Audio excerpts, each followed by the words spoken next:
नमस्कार, आप देख रहे हैं हिंद लाइव। मैं हूं निहारिका सिंह। पश्चिम एशिया में बढ़ते तनाव के बीच इस वक्त बड़ी खबर सामने आई है।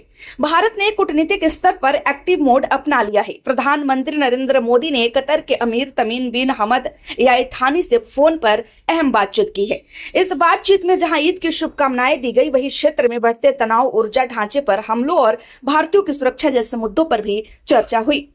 आखिर इस बातचीत में क्या क्या अहम बातें हुई और इसका भारत पर क्या असर पड़ेगा, देखिए एक खास रिपोर्ट। पश्चिम एशिया में जहां इस वक्त हालात बिगड़ते नजर आ रहे हैं, ईरान और इजराइल के बीच बढ़ता तनाव अब सीधे ऊर्जा ढांचे हमलों तक पहुंच चुका है। ऐसे में भारत ने कूटनीतिक सक्रियता बढ़ाते हुए कतर से सीधा संवाद किया है। प्रधानमंत्री नरेंद्र मोदी ने कतर के अमीर से फोन पर बातचीत कर हालात पर चिंता जताई।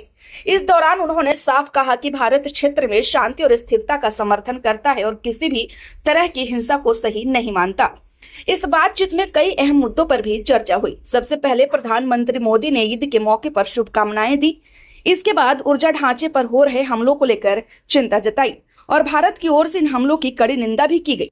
प्रधानमंत्री ने कहा कि ऊर्जा संसाधनों पर हमला सिर्फ एक देश का नहीं बल्कि पूरी दुनिया का नुकसान है, क्योंकि आज की वैश्विक अर्थव्यवस्था ऊर्जा पर टिकी हुई है।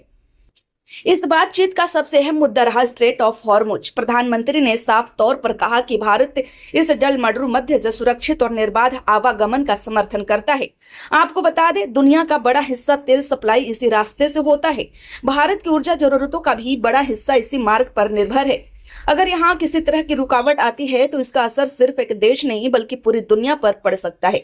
यही वजह है कि भारत इस मुद्दे को लेकर बेहद सतर्क है। भारत और कतर के बीच मजबूत ऊर्जा और आर्थिक संबंध है। कतर भारत को एलएनजी यानी लिक्विफाइड नेचुरल गैस का बड़ा सप्लायर है।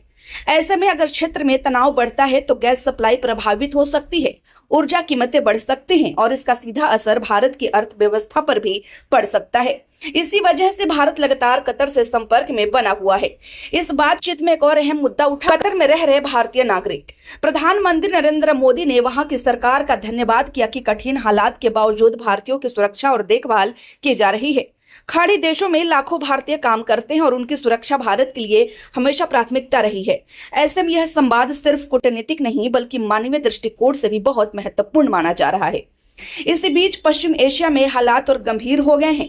ईरान ने इजराइल पर मिसाइल हमला किया है। बताया जा रहा है कि उत्तरी इजराइल के हैफा शहर में मौजूद अहम तेल रिफाइनरियों को निशाना बनाया गया है।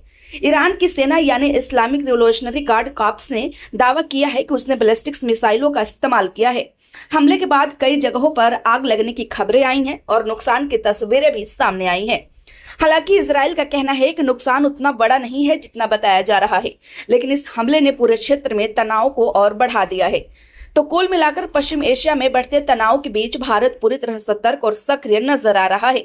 एक तरफ कूटनीतिक स्तर पर संवाद जारी है तो दूसरी तरफ ऊर्जा सुरक्षा और नागरिकों की सुरक्षा पर भी फोकस किया जा रहा है। अब सबसे बड़ा सवाल यही है कि क्षेत्र में जल्द शांति बहाल होगी या फिर यह तनाव और गहराएगा। फिलहाल भारत की नजर हर हालात पर बनी हुई है। इसी के साथ हमें दीजिए इजाजत। आप देखते रहिए हिंद लाइव। खबर अच्छी लगी हो तो लाइक करें, कृपया चैनल को सब्सक्राइब करना ना भूले। धन्यवाद।